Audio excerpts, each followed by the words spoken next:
Alright folks, with the release of The Crown Season 5, I thought I'd take the time just to explore that glare is on. That can't happen. Alright folks, with the release of The Crown Season 5, I thought I'd take the time to explore my top 10 favorite characters throughout the entirety of the show. Let's do it.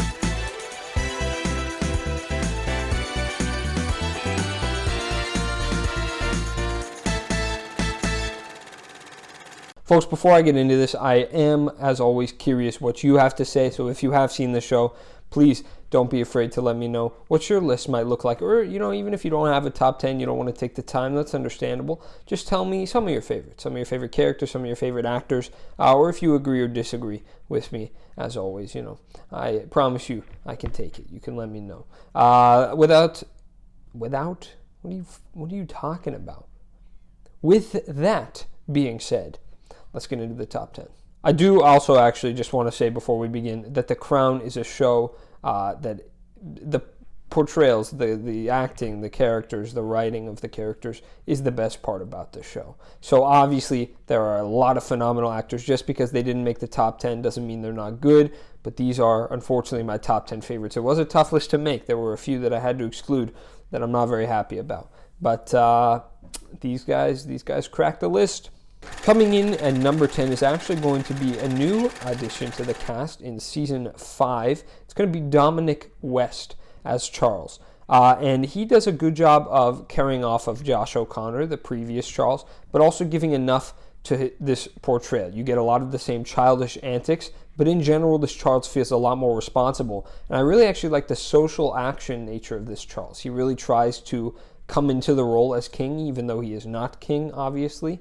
And you get, there's some meddling in there. He really, really wants to be king, and so you can see the little crumbs of previous Charles, of his little nefarious natures, his meddling.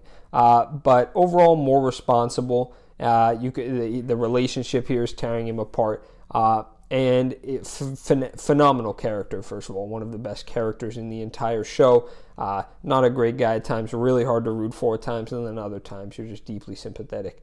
But overall, Dominic West, like or hate Charles, the guy portrays him perfectly. Coming in at number 9 is going to be John Lithgow's portrayal of Winston Churchill in Seasons 1 and 2. As far as the prime ministers go in this show, there are a lot of really great ones. None are better than John Lithgow as Winston Churchill, because the guy just knocks it out of the park. It's a perfect portrayal of this, incredible historical figure. Imagine taking up the task of trying to portray Winston Churchill. The guy's a caricature, but John Lithgow does it incredibly. You get a sensitive nature. You get obviously the thoughtfulness that Churchill had, but also, he's a bit of a goofball. He's a comedic guy.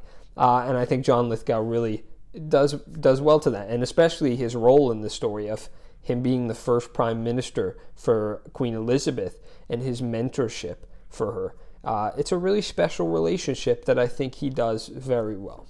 Coming in at number 8, and just looking at this really hurts my heart. You know what, actually? I'm going to swap this live.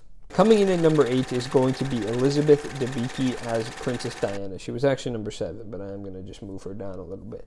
Also a new addition, Season 5, and not much bad to say about this portrayal. I do think it is a very, very accurate portrayal of Princess Diana. I've seen a lot of clips. I obviously wasn't alive when Princess Diana was around, but just seeing how well she embodies this person, really, such a tortured soul, and you get a lot of the same, the issues that Diana had to struggle with, and she really just wants to be a normal person outside of this royalty lifestyle, and she hates how the royal family thinks of her. She's reserved often, but also she can be very open and friendly. And in general, Diana is given a lot of attention this season, and I think Elizabeth Debicki comes up to the plate and knocks it out of the park. Jesus. So coming in at number 7, originally supposed to be number 8, but I am going to move her, is going to be Helena Bonham Carter's portrayal of Princess Margaret in Seasons 3 and 4, because I think this is just a phenomenal portrayal. And Margaret is always, not so much in Season 5 actually, I noticed, but Seasons 1, 2, 3, and 4. she is just given so much attention, and I love it because it really is such a special dynamic that she had in the royal family, because she's really, really good at a lot of the stuff that the queen has to do that the queen isn't good at, but she just can't do these roles. And, she wants this romance, but it's forbidden, and everyone in her family is conspiring against her at every turn. It feels like she feels like an outcast. She has no one to turn to, and in general is just a reclusive character. So, I think Margaret is a very tough character, and I sympathize with her a lot. I really, really like the character in general, and I think Helena Bonham Carter, again, takes what Vanessa Kirby brought in season 1 and 2 and just brings it to a new level at an older the character is obviously older in these seasons, so she manages to evolve the character over time. And Helena Bonham Carter is a fantastic actress. So the way that she's able to change Margaret in order to, again, keep those pieces that were present in the prior portrayal, but also bring such a new layer to it. I think of when she went to the Lyndon B. Johnson, another example of when she had to fulfill the Queen's duties that the Queen couldn't do. Such a fantastic episode. And stuff like that really makes Margaret shine, and Helena Bonham Carter's portrayal of Margaret shine. Coming in at number 6 is going to be Tobias Menzies' portrayal of Prince Philip in seasons 3 and 4. And I really, really like this one. I do think it's actually a tad understated, even. I don't know that he gets a ton of attention on him. And I think especially season 3, I really like, because he's given a lot of attention in season 3. He's one of the principal characters of season 3. I mean, he's always a principal character, but I mean really, really, like on par with the Queen. Because his arc there is, he's a man who is overshadowed by his wife. And obviously he comes to terms with it. He loves to support her. But many times in the series, he struggles with that idea. And so he really wants to be his own man and learn what it is to accomplish something for himself. And in seasons 3 and 4 especially, season 1 and 2, you get a bit of a more immature Philip, but he's much more refined here. He's much more the man, regal, and very, I really, really just like what they do with him in these seasons. And I think Tobias Menzies, I'm not super familiar with his work outside of the show, but what he does here is a master craft. Coming in at number 5 is also going to be a Prince Philip. It's going to be Matt Smith in seasons 1 and 2. I thought it was brilliant. I thought season 1 and 2 really, the golden. If I had to pick a specific era, like we're talking 1, 2, 3, 4, 5, I guess it's not completely fair because 5 doesn't have a 6 yet to match with it. But I thought that Matt Smith, I thought the characters of season 1 and 2 were really just where the crown really peaked. And I think you see that in a character like Philip with an actor like Matt Smith, who is just brilliant and is able to take this man who I personally don't know a ton about. I don't know that the world in general knows a lot about Prince Philip, and it's able to humanize him so much and just give him a lot of depth here. And obviously he has his struggles. You're not always rooting for the guy, but I just love this performance. And he's learning how to become a father. He's learning how to be a good husband to Elizabeth, and in general to embrace his roles as, the husband to the Queen and the most powerful person in the world, arguably at times. And I just love Matt Smith as an actor, so maybe I'm biased, but couldn't ask for a better portrayal. Folks, we're coming into the top 4 here. This was insanely difficult, and I probably would say that these are some of the best TV performances of all time. Truly. So let's get into it. Coming in at number 4 is going to be Josh O'Connor's portrayal as Prince Charles. And it is unbelievable how unlikable this guy can be at times, because he has the voice down, he has the mannerisms down, he has every single aspect that is needed. But again, you can also feel sympathetic for him at times, because he really just wants to be something special. And you can see that his mother often disapproves of him, and he is really trying to come into his own. And it's like watching this snobbish little teen grow up. But it's such a brilliant portrayal. You can't fault the actor for that, obviously. In fact, you should praise the actor for that if they can bring out just these emotions from you.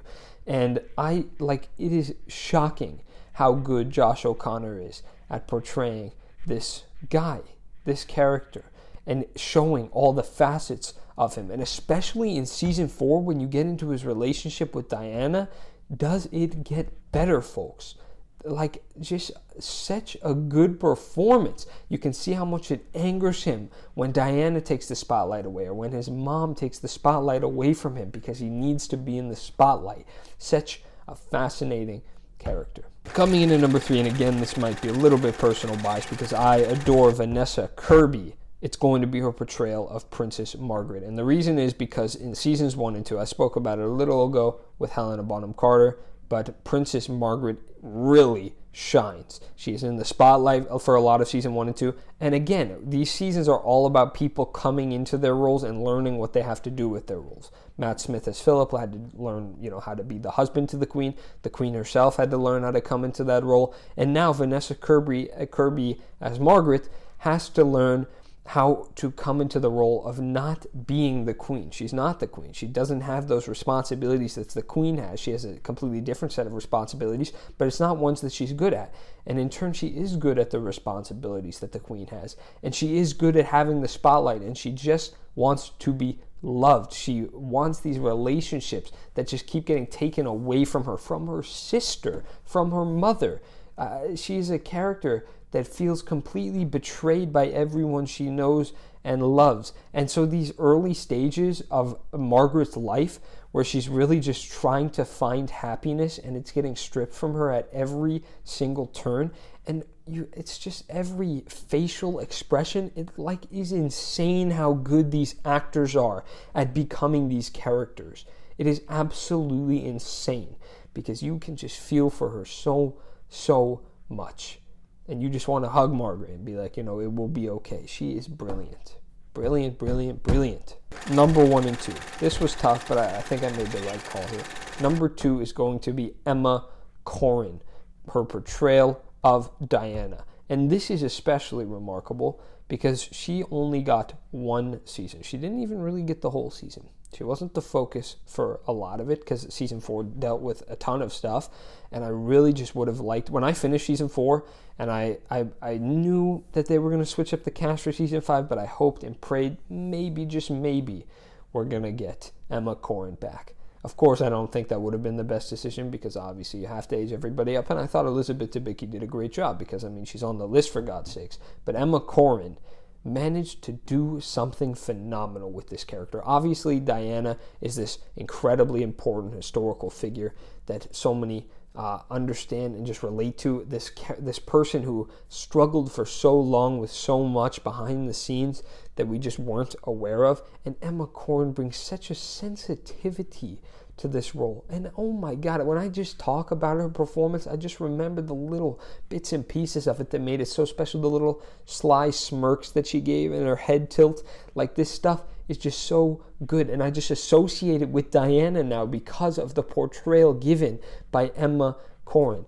And every little scene that she's in, or where she's just so happy, and again, it's like Margaret, you just want to hug this character because they're struggling so much behind the scenes and they can't do anything about it. She's loved by the family one scene, she's loved by Charles one scene, and the next they're fighting, they're arguing. And brilliant performance that more than anything makes you feel for Diana and understand her, and or understand this character, this rendition of Diana that the Crown brings to you. And Emma Corrin nailed the job. If she was on for even just like half another season, she might be number 1. She is just so good. Truly, when I think of best television performances, she comes to mind. But let's be honest, there is one that's better. Coming in at number 1, and this might be controversial, and I might have to think about this a little more before I say it, but I'm just going to say it anyway. I think this is the best female television performance of all time. Maybe that's just me. But if you've seen the show, I think you might agree with me. Coming in at number 1 is going to be Claire Foy's portrayal of Queen Elizabeth. I think if you've seen the show, if you're a fan of the show, you've been watching this, you've been waiting. Where's the Queen? I'm sorry, Olivia Colman. You're a phenomenal actress. I really, really like Olivia Colman. She didn't make the cut. I'm sorry, Imelda Staunton. You've only had 1 season so far, but you're below Olivia Colman, frankly, and you also didn't make the cut.